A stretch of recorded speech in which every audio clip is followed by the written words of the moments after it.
Pengertian puisi. Puisi ini berasal dari bahasa Yunani, itu poema atau poesis, yang berarti pembuatan. Kalau dalam bahasa Inggris adalah poem atau poetry. Nah,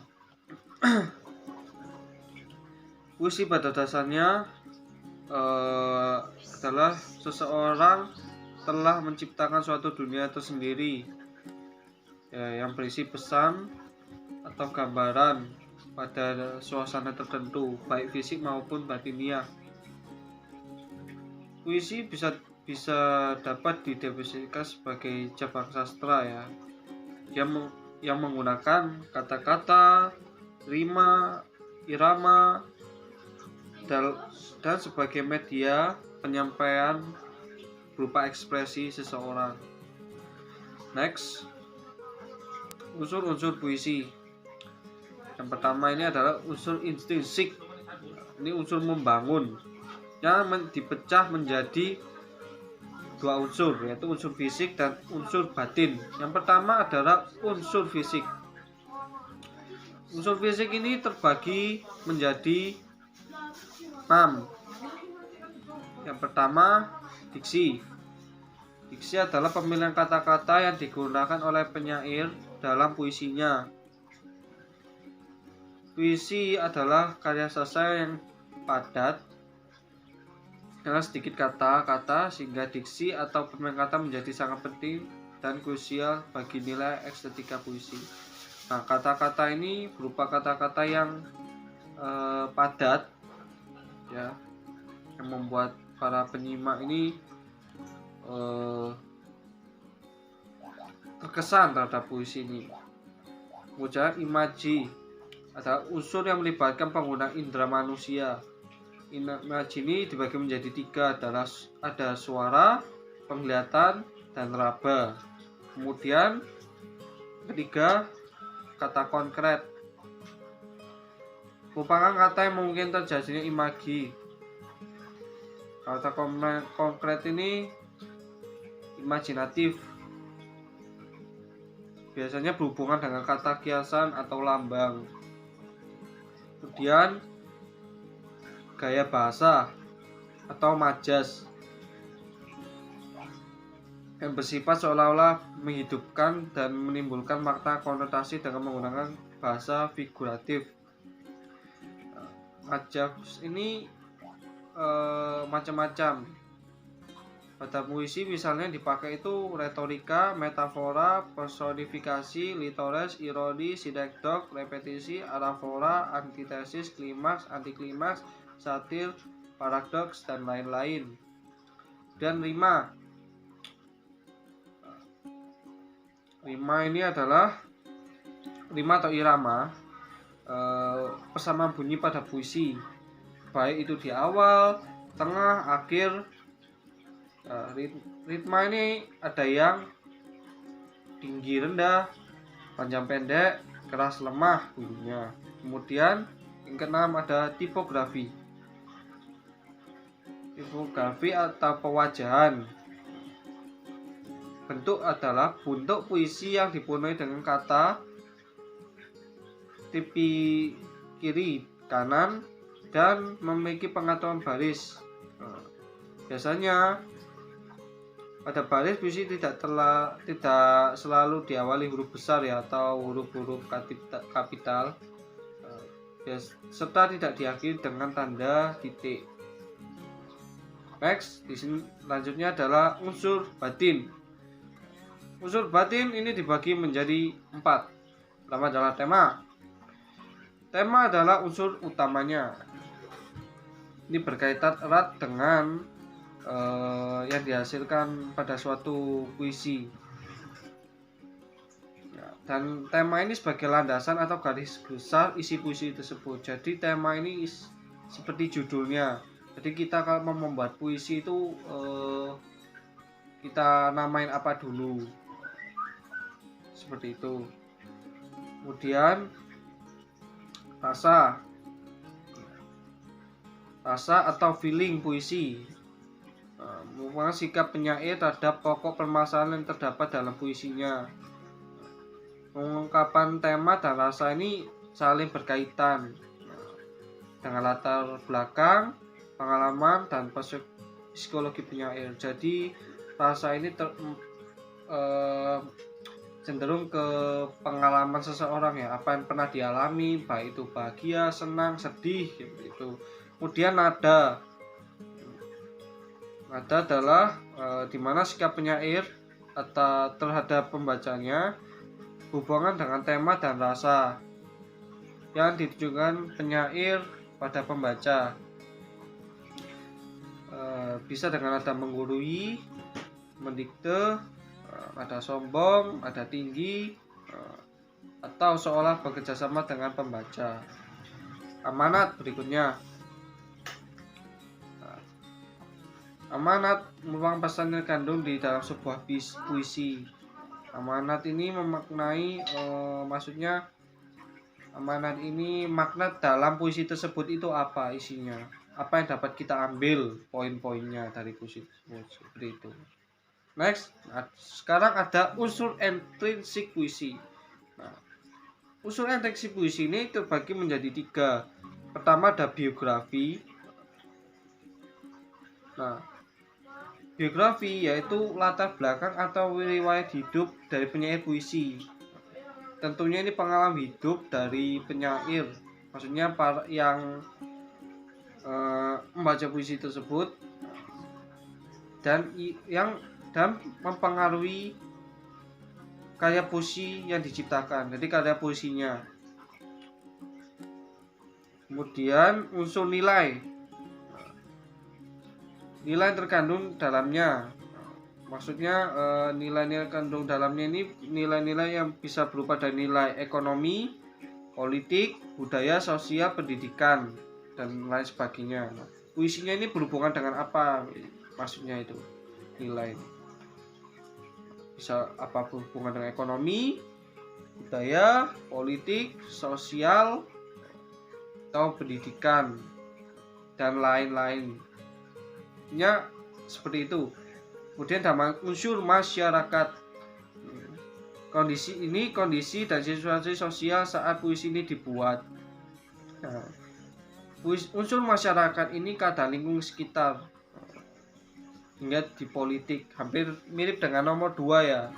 Ini tapi dia di lingkungan sekitar dia lebih cenderung. Misal di wilayah kampung dia, seperti itu. Jadi dia buat puisi. Puisi dapat diklasifikasikan menjadi 3 genre. Yang pertama adalah puisi lama, puisi baru, dan yang terakhir adalah puisi mutakhir. Puisi lama contohnya adalah yang pertama adalah mantra. Mantra adalah jenis puisi yang paling tua. Mantra diciptakan dalam kepercayaan animisme dan dinamisme untuk dibacakan dalam acara berburu, menangkap ikan, dan hal-hal lainnya. Mantra memiliki ciri-ciri yang khas, yaitu pemilihan kata sangat seksama, bunyi-bunyi diusahakan berulang-ulang dengan maksud memperkuat daya sugesti kata, banyak digunakan kata-kata yang kurang umum. Jika dibaca, mantra menimbulkan efek bunyi yang bersifat magis. Selanjutnya adalah pantun. Pantun merupakan puisi lama yang bersaja abe-abe. Contoh pantun adalah kemumu di dalam semak, jatuh melayang seleranya. Meskipun ilmu setinggi tegak, tidak sembahyang apa gunanya. Selanjutnya adalah talibun. Talibun contohnya adalah kalau jadi pergi ke pekan, yuk beli belanak beli. Ikan panjang beli dahulu. Kalau jadi engkau berjalan, ibu cari sanak pun cari, induk semang cari dahulu. Talibun terdiri atas larik-larik sampiran dan isi. Selanjutnya adalah syair. Syair merupakan puisi yang berlarik 4 tiap bait dan bersaja a yang mengisahkan sesuatu hal. Contohnya adalah syair Ken Tambuhan. Selanjutnya adalah gurindam. Gurindam adalah puisi yang terdiri atas 2 baris berirama sama. Kedua barisnya merupakan isi, Baris pertama merupakan sebab dan baris kedua merupakan akibatnya. Contohnya adalah Gurindam 12 yang berisi nasihat agar kita berpegang teguh kepada agama. Selanjutnya adalah Seloka. Seloka merupakan bentuk puisi Melayu klasik berisikan pepatah maupun perumpamaan yang mengandung senda gurau, sindiran, bahkan ejekan. Selanjutnya adalah puisi modern. Macam-macamnya ada puisi naratif. Puisi naratif contohnya ada puisi epik. Puisi epik atau epos adalah puisi naratif yang menceritakan kepahlawanan tokoh. Contohnya adalah Diponegoro karya Chairil Anwar. Selanjutnya puisi romansa. Romansa adalah puisi naratif yang menggunakan bahasa romantik yang berisi kisah percintaan tokoh ksatria yang penuh rintangan. Contohnya adalah kisah Dharma Wulan dengan istrinya Anjasmana yang dikisahkan dalam sebuah puisi yang berjudul Asmaradana. Selanjutnya adalah balada. Balada terdiri dari 3 bait yang masing-masing bait terdiri dari 8 larik. Larik terakhir dalam bait pertama menjadi referensi dalam bait-bait berikutnya. Contoh puisi balada adalah Balada Pembungkus Tempe karya W.S. Rendra. Fermentasi asa, mengharap sempurna, bentuk utuh nan konyol, rasa karsa tempe pembungkus yang berjasa, penuh kisah bertulis duka lara, dibuang tanpa dibaca. Pembungkus tempe, bukan plastik tapi kertas usang tak terpakai. Masihkah ada yang membeli sebelum membuangnya? Itu adalah contoh dari puisi balada. Selanjutnya puisi lirik. Puisi lirik adalah puisi yang digunakan untuk mengungkapkan gagasan pribadi penyair. Puisi lirik dibagi menjadi 3, yaitu elegi. Elegi merupakan puisi yang mengungkapkan rasa sedih dan duka dari penyair. Contohnya adalah Hari Terakhir Seorang Penyair Suatu Siang. Selanjutnya adalah serenada. Serenada adalah kebalikan dari puisi elegi, yaitu puisi lirik yang bersuasana senang. Contoh puisi serenada yaitu Di Cerlang Matamu karya Rahmat Djoko Pradopo. Selanjutnya adalah ode. Ode merupakan puisi lirik yang berisi pujian terhadap seseorang, pada umumnya tokoh pahlawan. Contohnya adalah Teratai karya Sanusi Pane tahun 1957 yang ditujukan atau didedikasikan kepada Ki Hajar Dewantara. Selanjutnya adalah puisi deskriptif. Puisi deskriptif adalah puisi yang mengemukakan tanggapan atau kesan penyair terhadap suatu hal atau keadaan. Puisi deskriptif dikenal dengan puisi ironi dan satir, puisi satir. Contoh puisi deskriptif adalah Gigi Jari. Lihatlah pada kami, wakil rakyat yang dihormati. Di sini kami berdiri menuntut janji, kemakmuran yang kau janjikan. Jika dapat kursi dewan, kami telah turuti demi janji-janji. Namun kini apa yang terjadi? Jangankan janji, ingat pun tak ada pada kami. Tertipu lagi, janji-janji bohong lagi. Terpaksa kini kami hanya menggigit jari.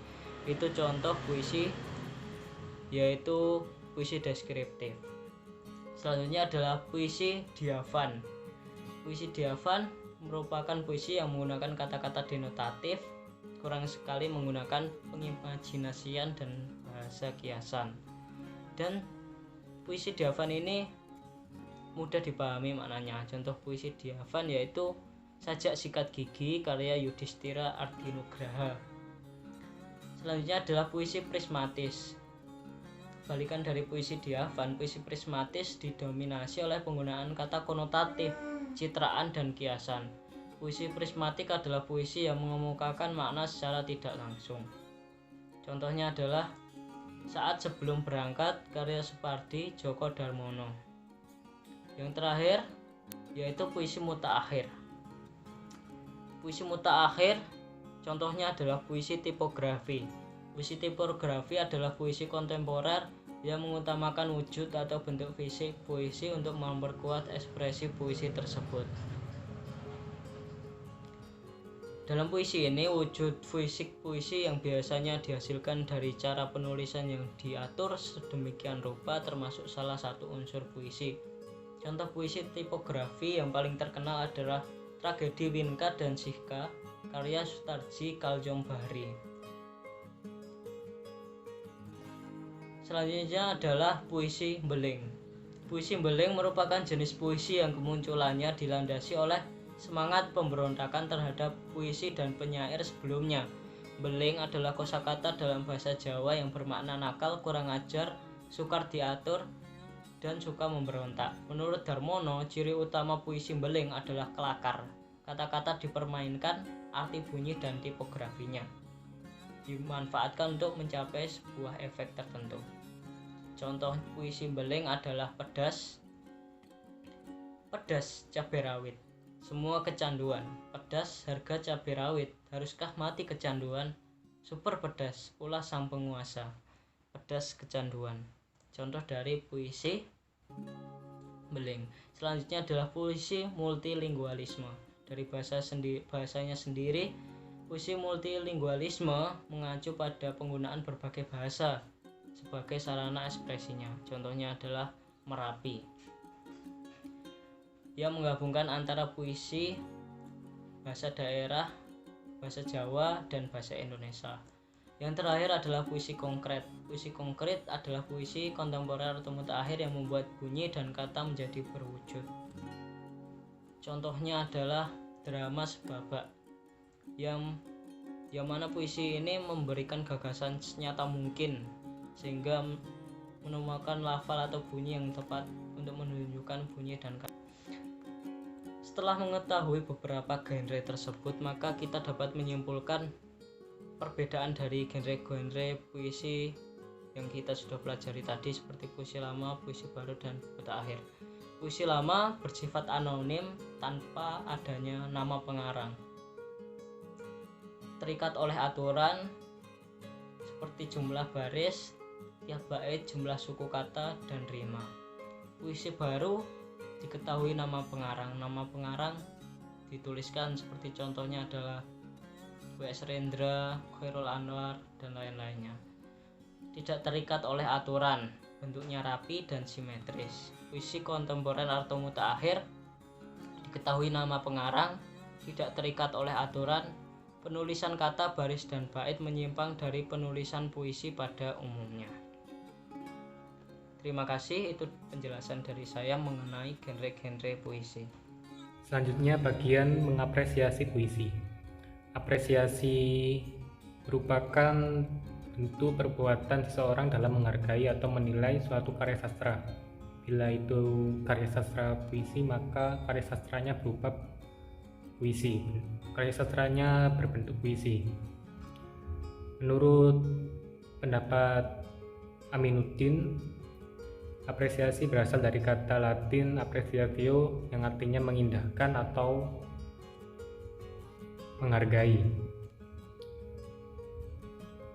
Selanjutnya, Aminuddin juga menyebutkan bahwa apresiasi memiliki 3 unsur inti. Yang pertama, aspek kognitif. Yang kedua, aspek emotif. Yang ketiga, aspek evaluatif.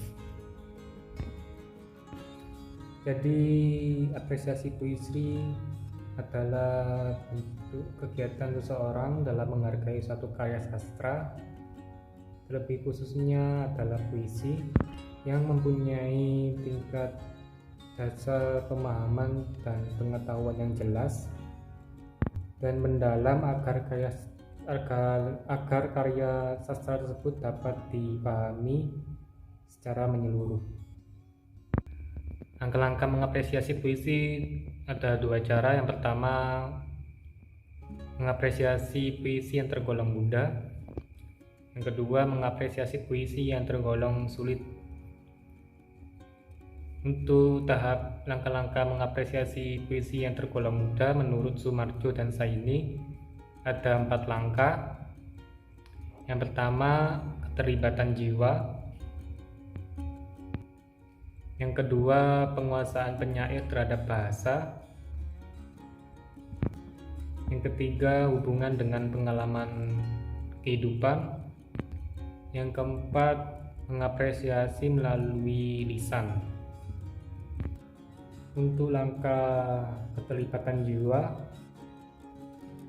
maksudnya apresiator mencoba memahami puisi dengan menggambarkan, membayangkan, dan merasakan apa yang dirasakan oleh penyair. Kedua, penggunaan penyair terhadap bahasa, maksudnya apresiator menggunakan bahasa yang digunakan bahasa penyair, kayak seperti apakah apresiator dapat merasakan apa yang penyair lakukan dalam penggunaan bahasanya, apakah apresiator dapat memahami bahasa yang digunakan oleh penyair, dan sebagainya. Yang ketiga, hubungan dengan pengalaman kehidupan. Maksudnya apresiator mengevaluasi diri setelah membaca puisi tersebut, seperti apakah isi puisi tersebut dapat mempengaruhi pemikirannya, apakah apresiator memiliki kesamaan pengalaman yang dirasakan oleh penyair, dan apakah isi puisi tersebut memiliki manfaat yang dapat dilakukan dalam keseharian apresiator. Langkah yang keempat, apresiasi melalui ucapan. Maksudnya apresiator mengalami puncak, yaitu membaca puisi karya sastra penyair di depan umum dengan gaya bahasanya sendiri.